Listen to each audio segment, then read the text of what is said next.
Charlie, thank you so much for taking the time to speak with us. I think one of the things that is interesting is that you are from Guatemala, right? And you were an executive. One day I got into the burnout, that I got into depression and anxiety. So I started to run from 0 to 85 kilometers in the mountain. That's how I started doing these ultras. So trying to combine everything was very challenging. However, I started doing the transition until one day, not only the idea, but the visualization process of what I want to build. But I think in my mind is I want to live this experience of being an entrepreneur. So I said, okay, I'm gonna build the Nasdaq for athletes for them to get funded. And then I proceed to the green card, and that was pretty fast, and I got it in December 2024. The whole process, like even the decision to move here, is this something that you even thought about before you came to the incubator? Or while living in America, you're like, you know what, this is where I can build something? It's a very nice question, because since I was 10 years old, I want to live in the US.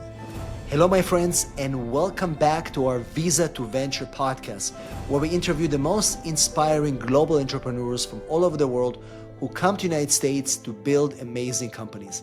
In this episode, we have Charlie Sarmiento from Guatemala, an amazing entrepreneur who is not just a business person, but he's also an athlete, an ultramarathoner who did races all over the world and also wrote a book about it, The Mindset of Becoming an Ultramarathoner. He built a company called Vertical X, which is also known as the Nasdaq of athletes, where they rate athletes based on their social media presence, based on their achievements, to help brands work with them. An amazing platform that is actually changing this industry. And we'll hear from him about his journey coming from Guatemala, getting his O1 visa, getting his green card, and making it happen every single day. So I'm excited, and I'll see you on the other side.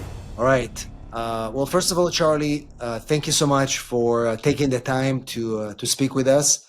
Like I said, I speak with so many inspiring entrepreneurs, and every story is unique on its own.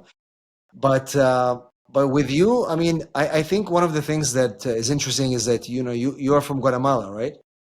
Yes. And you were an executive, kind of corporate person working for in finance and things like that, and then you just decided to become an ultra endurance athlete, right? So maybe we can start there. Like, what made you decide to leave finance, corporate world, and focus? Because you're doing this obviously now 100%. That's your life. Yes, well, first of all, thank you, Jacob, for this time, opportunity to be with you and sharing together.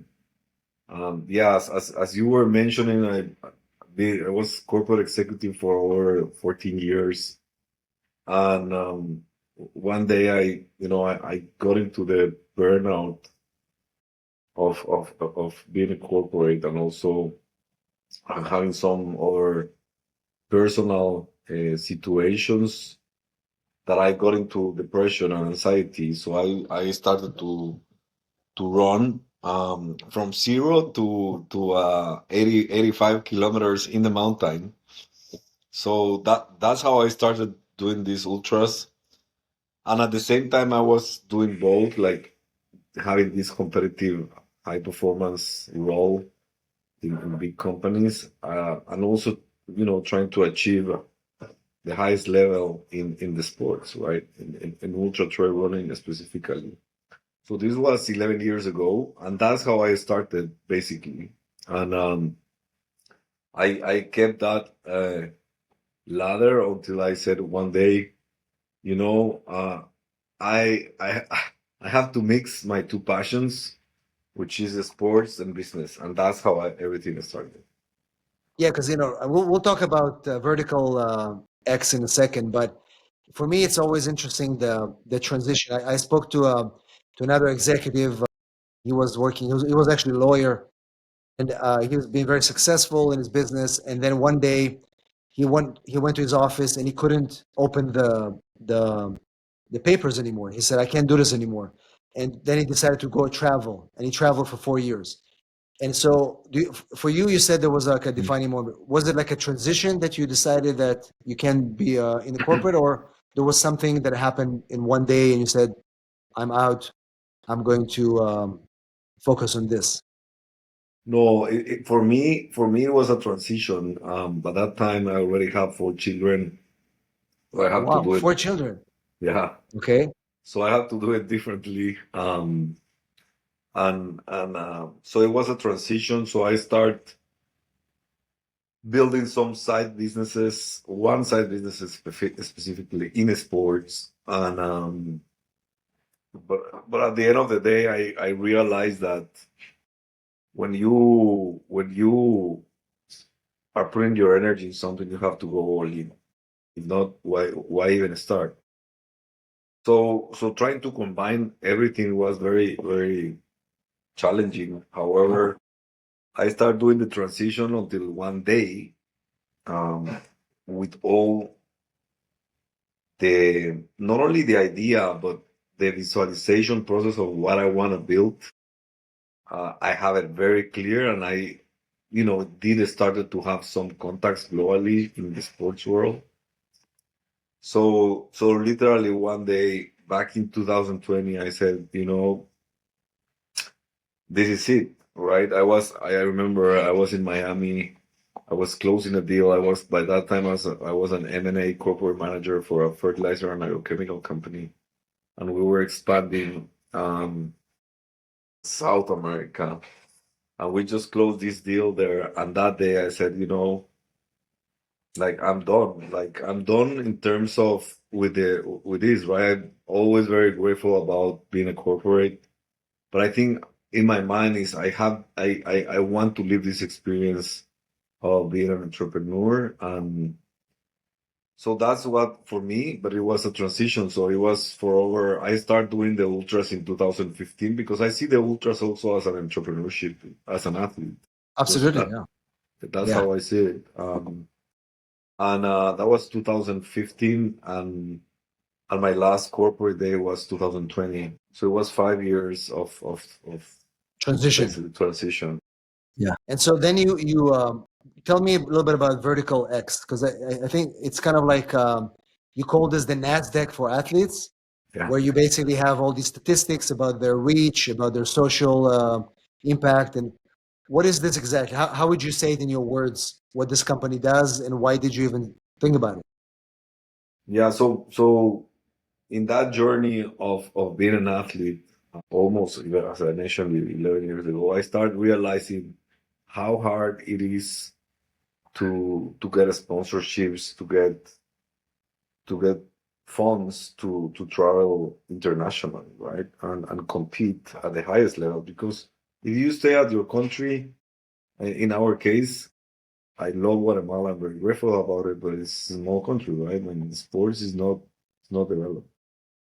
So if you really want to be better, you have to go compete with the best ones, right?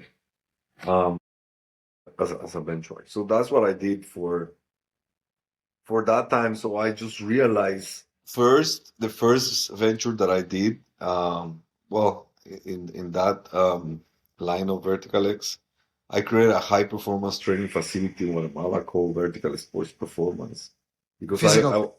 I physical place, because I was seeing that there's so many athletes, that they need really to have a different technology involved, but in a more boutique studio. So I launched it in COVID. So it was a very good one. So when I did that, we started doing a lot of assessments to do individualized training programs. So I was saying, okay, if I have all this data, what problem I can solve if this business I have been adapting like X time because of COVID. So I said, okay, I'm gonna build the Nasdaq for athletes for them to get funded, right? And with some of the knowledge that I have in finance and international markets, I said, well, an athlete should be able to, to to get funded, and let's see how we make it work. So that was the original idea or concept. And with that concept, by that time, it was 2000, NFTs and blockchain and Bitcoin was really was a thing. So I said, okay, I'm gonna tokenize the athletes, and Oh, okay. I'm gonna tokenize the athletes. I'm gonna build a whole platform. So that was the concept. With that concept, I said I'm gonna solve a lot of problems, right, for them. So I did the whole presentation, and I got accepted in Silicon Valley for a incubator from called Draper University from Team Draper. Okay. Yeah, it's a great one. It's a very Mm. good one. Yeah, and so I got accepted, and I went to live there 3 months. And that was the initial stages of verticals. Nice. So, because now, in a way, if you look at industries like, fashion and, beauty and all that, they all have something like that, that you need the data to understand if I'm going to be spending that much money on an athlete, is he going to give me the results based on the social media reach and also that's essentially what you developed in that. Exactly. Exactly. So when I did that, so I was there and I said, okay, now how I'm gonna build this curve or this index. So basically we did three indexes: the training performance, all the consistency that no one sees when you train, right? No one knows what you're doing, but you're kicking your ass every day. And then we did the social performance index, because for us it's important that the athletes have a positive impact in their communities through social media. It doesn't matter if they have 1 million followers or 100. It's just that they have a positive impact. And then the athletic, which is the results on official competitions, which obviously, as I was telling, if you want the resources, you have to go out and compete with the best, right? That's not what's the point. So that is how we build it. So that is how it was created, and now it's a reality.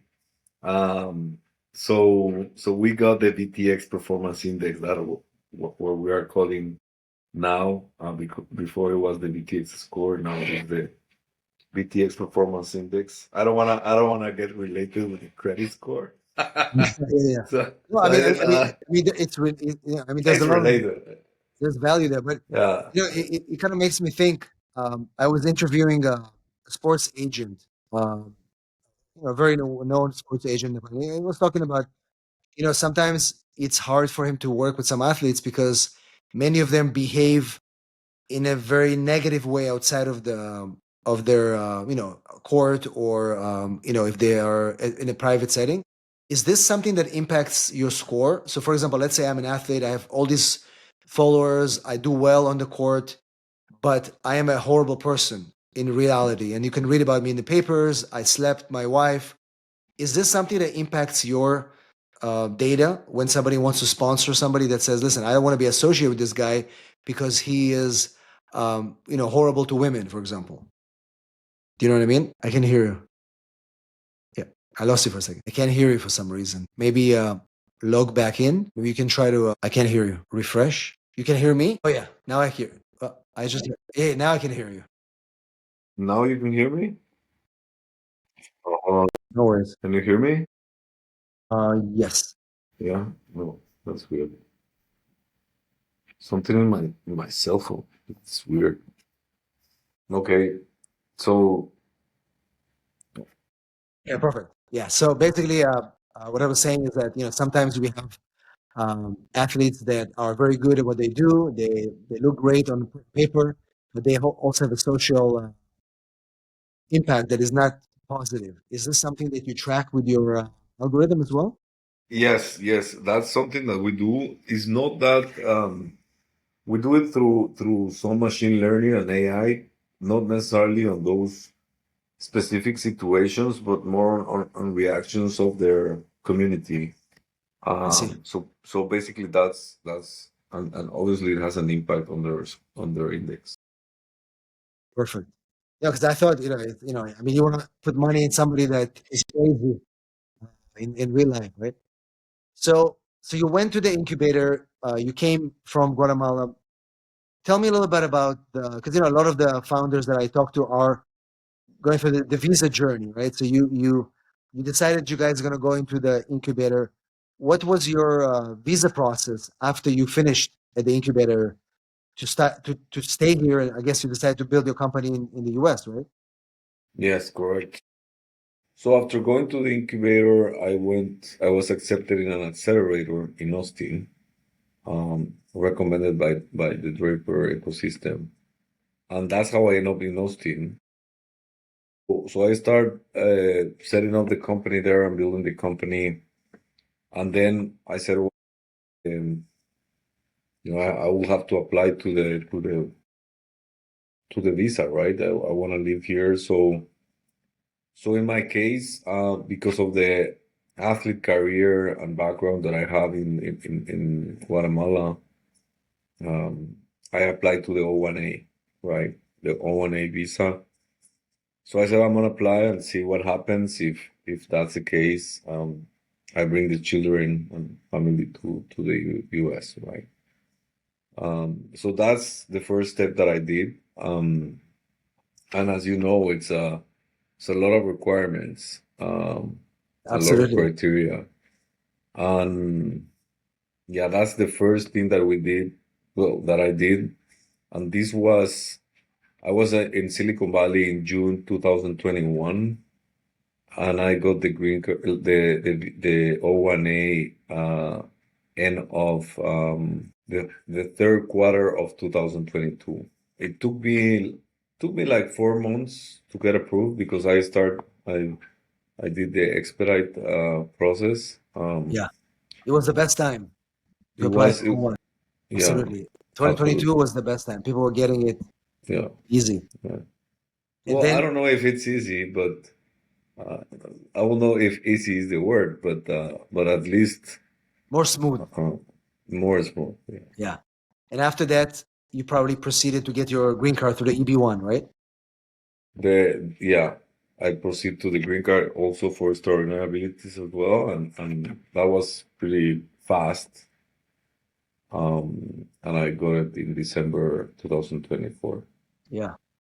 And the whole process, of like even the decision to move here, is this something that you even thought about before you came to the incubator?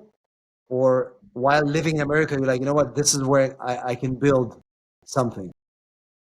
It's a very nice question because since I was 10 years old, I want to live in the US. Oh, really? Yeah. I'm Guatemalan, Italian, and I'm Italian. And I said, well, you know what, let's see what happened, right? Imagine I'm 43 years old, Oh, wow.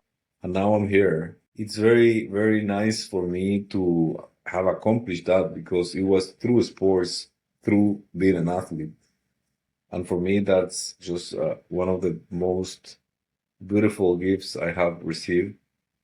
And all the hard work that I put as an ultra trail runner, um, it pays off. I didn't do it because of that, right? I didn't have any idea that was going to be the avenue, but I just let it go and flow with that, and it happened.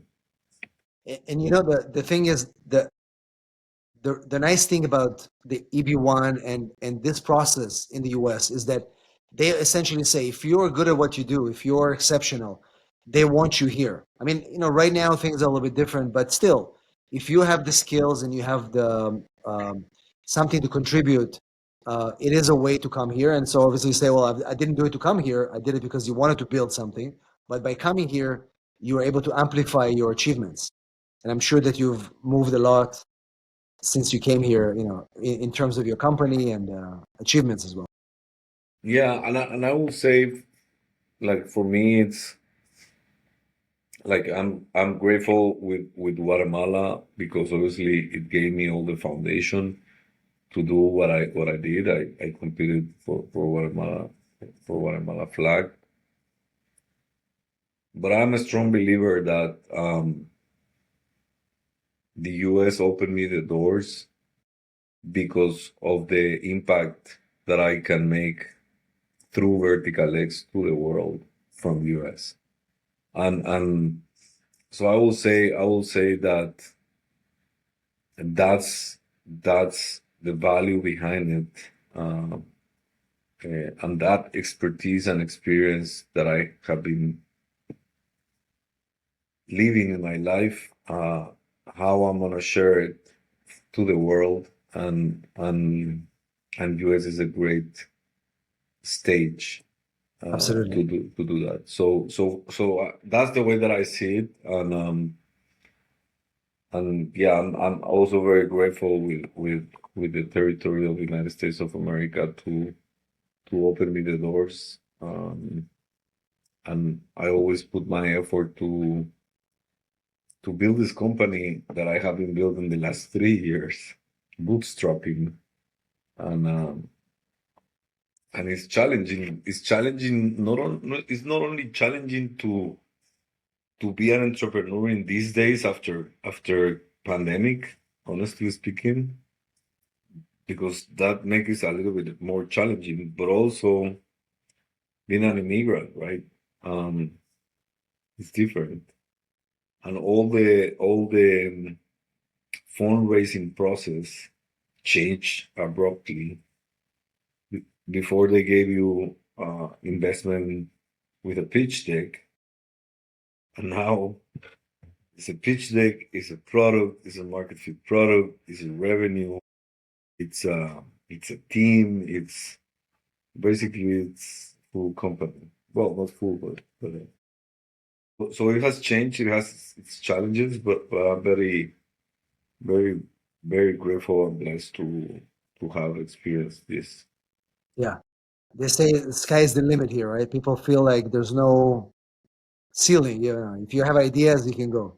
You know. You mentioned in the beginning that you have 4 kids, and I'm wondering how do you, well, first of all, how do you balance your being an entrepreneur, building a business, and giving your attention as a father to your children, and maybe some of the fact that you have kids, maybe it helped you actually become a better entrepreneur as well. Yeah, for me, well, having a children, it's definitely a blessing, but also for me, it's not only you know that I put the effort for them and to lead by example, but also to for me first the way that I manage it, it's quality time, right? Because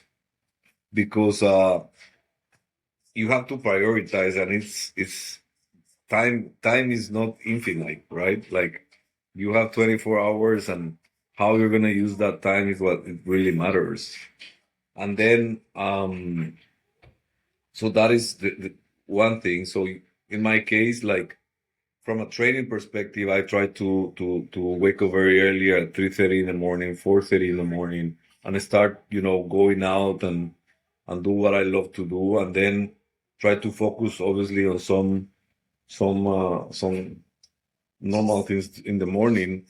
But with them is more like activities and some certain experiences that I really value and put the quality there. And I am a very, for me, because I'm a free soul, free spirit. So for me, it's more like let them be themselves, and teach them how to be independent. That's for me what is important. Um, all these concepts about absent dad and all these things that it's Americans like, just, yeah, it's just another mindset, which it's fine. Like, but in my case, for me, I lost my dad when I was 14 years old, and I'm not a terrible person because I didn't have my dad. So I'm a good person, and I'm focused. I know what I want. I have clarity. I have determination. I have character, etc. So being there or not being there, but if I'm gonna be there, I'm gonna be there, right? I'm gonna try to do my best being there. And that's what I will say about that. And then for me, what they have, for me, children teach me a lot of lessons, right? Like they are very, they remind you to be child always, to take life not very seriously, to be bold, to be creative, to have imagination. So that's for me what children teach you a lot, and be humble, and experience new things and learn new things, and just being open, right? Like they don't have these they don't see things badly. They are very genuine. They remind you to be authentic and true to yourself. And when something doesn't resonate, they don't do it. Like they just don't do it. And that's what I will say regarding that. And for me, like seeing them coming to the US and how they are being, living their lives more authentically to themselves, trying to find um, um, their true passion and being open, and that's something that I really like. Yeah. No, I think that it makes a lot of sense. I mean, I have kids myself, and I think it's kind of like you see them develop over time, and it kind of brings you, you know that they are the ones that always will have true care for you because they have no other agenda. You're their father, no matter what happens. Yeah, it's amazing. You wrote a book, right? You have Yeah. the real Ultraman, right? And Yes. one of the things that is interesting is that you talk about the mental rewiring through endurance. And I met David Goggins. You know who he is, right? Yeah, I know who it Yeah. is. And so one of his presentations, he talked about when he decided to run through the Death Valley. He did it without planning, and he just did it, and he finished it because he couldn't afford to allow his brain to fail him. So kind of he made this um, internal mantras to convince himself to finish. And so, what do you think is the internal endurance that you developed over time, obviously, that helps you, first of all, finish a race like that? Because it's not like a regular marathon. You're talking about what, 80 miles is an Yeah, ultra? 80, I do no ultra is everything above 42 kilometers. Pretty good. Okay, My case, I do above 50 miles. 50 miles. So to do that, you need to have some sort of, you got to change the way your brain is working, right? So maybe you can give a few snippets about how to, let's say if I want to, I'm not, running is not my thing. I'm more of, I like to do more like water stuff, but it's different. It's short. It's short duration. But to do something like this for hours and hours, what would be the beginning of somebody who wants to try this? Like, how do you even um, restructure your mind to think? Yeah, well, first of all, I would think that it's this applies not necessarily just for ultra running, like in life. Like being an entrepreneur, you have this ultra mindset that I said. Uh, but for me, it's more to go very deep within, and really know what is your mission in life. Like that's what part of what I created in the book is. First, we call it life test, which basically is understand your past. And understand your past means a lot of stuff, right? Like going through your life, but also your parents' life, your ancestors, how they correlate with your life, and just having these big milestones about who you truly are, right? Like what you have been experiencing in life. And then after that, I is life vision is what I want to accomplish. Like what is the reason that I'm here in life, and these are what I want to do, and what I want to create, what I want to impact. And that's basically what those two things are very relevant. And then life design is okay, let's make it happen, right? But to have like a, when you have that clarity of what you want to do in life and what is your purpose and your mission, there is no challenge no obstacle that will stop you from going after it. So the ultras is that, like in my case, I really want to be an international well-known athlete, and I found the ultras, and then the like the drive, the energy come from within, not to prove anyone anything, right? It was just for me, and then I found this